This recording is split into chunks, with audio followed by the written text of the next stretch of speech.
Hello class 10 के मेरे प्यारे बच्चों। तो आज हम लोगों का जो टॉपिक होगा चैप्टर 2 का टॉपिक है, बहुत इंपॉर्टेंट है। चैप्टर 2 यानी कि दो चर वाले रैखिक समीकरण युग्म। ठीक है, आज हम लोग पढ़ने वाले हैं अनुपातों की तुलना। ये जो चार्ट आप देख रहे हैं ना, बहुत ज़्यादा इंपॉर्टेंट क्यों है? क्योंकि यहाँ से आपका 2 मार्क्स गारंटी है कि नहीं। आप पिछले साल का क्वेश्चन पेपर देख लीजिए, उसके पिछले साल का क्वेश्चन पेपर देख लीजिए, उसके पिछले साल का क्वेश्चन पेपर देख लीजिए। हर साल यहाँ से 2 नंबर क्वेश्चन आते हैं, इस चार्ट से आता है। तो इसको सबसे पहले हमको क्लियर करना है।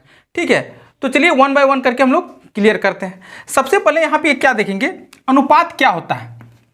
ठीक है, सबसे पहले हम लोग कॉन्सेप्ट क्लियर करेंगे। हम तो यही पढ़ाते हैं भाई। सबसे पहले कॉन्सेप्ट, सर अनुपात क्या होता है। तो अनुपात के लिए हम क्वेश्चन लेते हैं। माना कि क्वेश्चन लेने की x + 3y = 6 and 2x + 3y = 12। यानी कि ये मेरा कौन सा क्वेश्चन है, ये दो चर वाला समीकरण का क्वेश्चन है। यानी कि यहां समीकरण 1 और समीकरण 2। ठीक है, और यहीं से हमको a1 b1 c1 उसके बाद a2 b2 और c2 का मान लिखना है। ये तो हम बहुत पहले ही बताएं, प्रीवियस वीडियो में बताएं। तो चलिए सबसे पहले हम लोग यहां से किसका मान लिखेंगे कि सर a1 = क्या होता है। ठीक है, b1 = क्या होगा एंड c1 = कौन सा संख्या होगा इस समीकरण से। यहां पे देखो तो समीकरण 1 में क्या होगा, a1 होगा। यानी कि यहां कोई संख्या नहीं है, तो a1 का जो मान हो जाएगा वो कितना हो जाएगा, 1 हो जाएगा।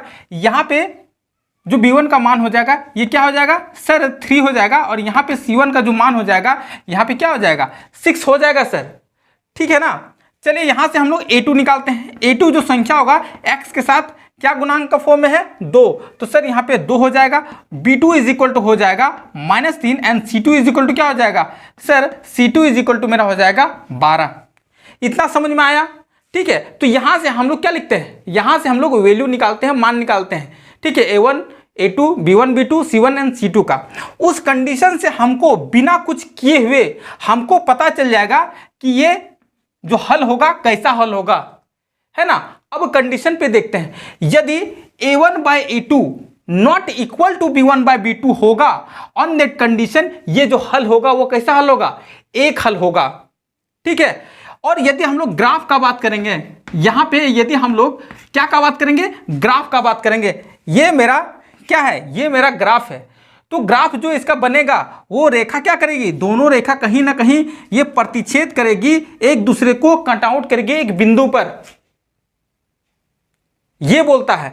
तो सिर्फ हमको ये ग्राफ याद रखना है कि यदि कोई मेरा समीकरण दिया हुआ है और दोनों समीकरण को यदि मेरा a1/a2 not equal to b1/b2 आता है, ऑन दैट कंडीशन वो मेरा एक हल होगा। और यदि ग्राफ का क्वेश्चन पूछेगा तो वो मेरा कैसा रेखा होगा, प्रतिच्छेदी रेखा होगा। Is that clear. और एक यहां से क्वेश्चन आता है कि आप बता सकते हैं कि संगत है या असंगत है। एक और क्वेश्चन आता है कि ये जो मेरा समीकरण है कैसा समीकरण है, संगत है या फिर असंगत है। ये भी एक क्वेश्चन आता है। ठीक है, तो हमको जब मेरा a1/a2 not equal to b1/b2 रहेगा, ऑन दैट कंडीशन ये मेरा संगत होगा। कैसा होगा, संगत होगा। तो आपका दिमाग में इन कर रहा है कि नहीं कर रहा है, आसान है हाँ या ना, बहुत ही आसान है सर, सिर्फ चार्ट याद करना है। ठीक है, यहां पे देखो तो हमने ये जो क्वेश्चन लिखा था ये क्या क्वेश्चन क्या बोल रहा है। तो यहाँ पे a1/a2 करेंगे तो यानी कि 1/2 a1/a2, फिर यहाँ लिखेंगे b1/b2 यानी कि 3/-3। तो क्या ये दोनों इक्वल है, बिल्कुल इक्वल नहीं है सर। यहाँ देखो तो ये दोनों इक्वल है, कोई नहीं बोलेगा ये अनइक्वल है। मतलब ये क्या होगा, ये एक हल होगा, यानी कि ये संगत भी है। क्या है, संगत भी है। और इसका जो ग्राफ बनेगा, यदि ग्राफ का क्वेश्चन का बात करेंगे तो यहां प्रतिच्छेदी रेखाएं होगी। Is that clear. चलिए हम लोग दूसरे क्वेश्चन में चलते हैं। दूसरा जो टर्म बोलता है, यहां पे देखो, यहां ये कंडीशन क्या बोलता है, यदि मेरा समीकरण में a1 a2 b1 b2 और c1 c2 तीनों एक रह जाएगा। यानी कि मान लिया जाए इस तरह से a1 a2 b1 b2 and c1 c2, ये कंडीशन आ जाएगा, तीनों एक, जो अनुपात बनेगा वो तीनों एक समान आ जाएगा। ऑन दैट कंडीशन इसका जो हल होगा वो अनेक हल होगा। इसका हल कैसा होगा? अनेक हल होगा, और जो रेखा होगी संपाती रेखा होगी, सब इक्वल रहेगा तब, सब जब इक्वल रह जाएगा तब, ठीक है ना। संपाती रेखा क्या होता है सर? ये है ग्राफ, और संपाती रेखा का मतलब होता है एक के ऊपर एक दूसरा लाइन, है कि नहीं, इसी को बोलते हैं संपाती रेखाएं। वो कट नहीं करेगा, इस तरह से ग्राफ में कट आउट कहीं भी नहीं करेगा, एक पॉइंट में एक के ऊपर दूसरा लाइन बन जाएगा। इसी को बोलते हैं कि वो रेखाएं कैसी होगी? संपाती होगी, जब a1 by a2 is equal to होगा b1 बाय b2 के, इज इक्वल टू होगा c1 बाय c2 के, और ऑन दैट कंडीशन ये इसका अनेक हल होगा, है कि नहीं। नाउ थर्ड वन कंडीशन हम लोग देखेंगे, थर्ड वन कंडीशन का बात करेंगे। तो सर, और यहां पे एक चीज छूट गया, सॉरी, यहां पे ये जो होगा ये असंगत होगा। ये क्या होगा? ये मेरा असंगत होगा। कैसा होगा? असंगत होगा। Is that clear? हाँ, तो बच्चों यदि हम थर्ड कंडीशन देखते हैं, कौन सा कंडीशन?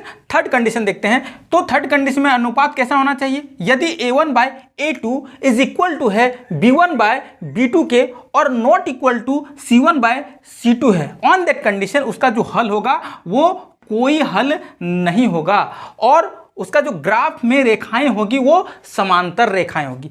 कहने का मतलब ये क्या है? ये एक ग्राफ है, और ग्राफ में जो रेखा बनेगा इस तरह से कहीं भी समांतर रेखा बनेगा, है कि नहीं। और जब समांतर रेखा बनेगा तो उसका अनुपात का कंडीशन ये हो सकता है, यानी कि a1 by a2 is equal to b1 by b2 not equal to c1 by c2, ये कंडीशन रखता है। मान लिया जाए, एक एग्जांपल लेते हैं, कहने का मतलब 3/4 इज इक्वल टू 3/4, और एक कंडीशन आ जाएगा 7/5। यदि इस कंडीशन में, है कि नहीं, समीकरण से दिया हुआ मान को यदि हम लिखेंगे और इस कंडीशन से अनुपात में आता है कि नहीं, तुरंत हमको दिमाग लगाना है कि नहीं, ये मेरा क्या है? ये मेरा कंडीशन नंबर थर्ड है, जिसमें कोई हल नहीं होगा, और इसका जो ग्राफ बनेगा वहां समांतर रेखा बनेगा। और एक कंडीशन है कि ये जो मेरा दोनों कंडीशन है, ये दोनों कंडीशन मेरा संगत होता है। क्या होता है?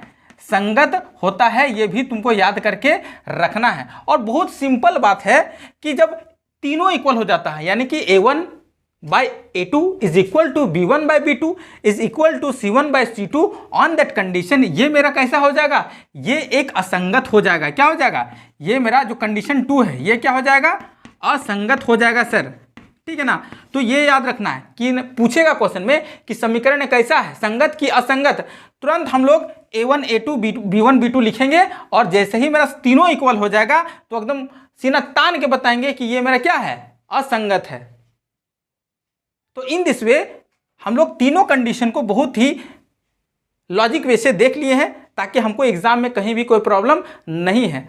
यदि आप इसे चाहें तो याद भी कर सकते हैं, और चैनल में यदि अभी तक आप नहीं हो ना, तो चैनल को थोड़ा सा सब्सक्राइब कर दो और लाइक भी कर दो, ठीक है ना। फिर मिलते हैं नेक्स्ट वीडियो में, तब तक के लिए बाय बाय।